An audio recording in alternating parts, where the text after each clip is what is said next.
Hey guys, I'm Rich from NeoWin, and today we're taking a look at iPadOS 14.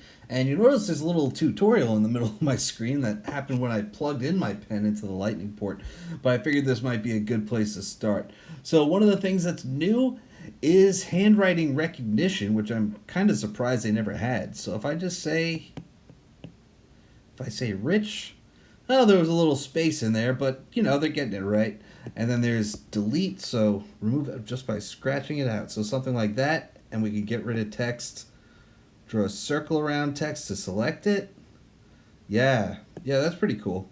Um, the whole idea, tap and hold on an area to create a space to handwrite. So the um, the whole idea is to make using a pen as easy as it is to it's as easy as it is to type, and doing things like moving text around, copy and paste, stuff like that.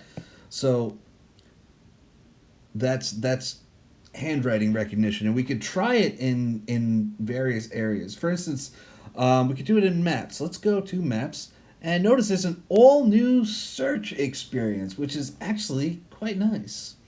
It's a lot more like maybe Spotlight search. If we open up maps here, um, we could type for yeah, we'll allow it. Well, I said once. Now I'm gonna have to do that again.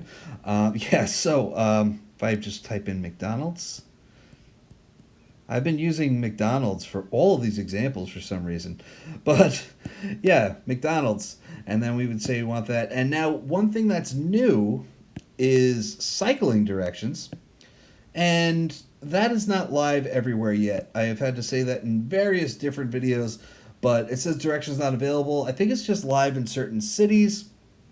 So, but that is one of the new things that are going to be that's going to be in iOS 14, and a big part of it is definitely all this handwriting recognition, because really, honestly, there's not that much new in this update. There's new stuff for notes, and I assume a lot of these features are going to come into iWork as well. Sketch your thoughts, draw using just your finger, the Apple Pencil, stuff like that. So along with handwriting recognition, we also have new widgets. That's something that we already saw in iOS 14, but it's a little different here because you actually can't go and put it on the home screen among your icons like you can on iOS 14. On iPadOS, you're going to have to stick to that sidebar there, which you may or may not want to keep on the home screen. And also, if you're in portrait orientation, you can't even keep it on the home screen even if you want to. So, also, there is no app library. That is not coming to iPadOS, which is a real shame, because the nice thing about the app library on iOS is that you don't have to have everything on your home screen. You can just throw it all in an app drawer for the stuff that you don't use a lot, and I don't see why that wouldn't be valuable on iPadOS. There's some messages improvements, same as you'll find on iOS. However, one thing is that they don't seem to sync with each other. You can now pin conversations.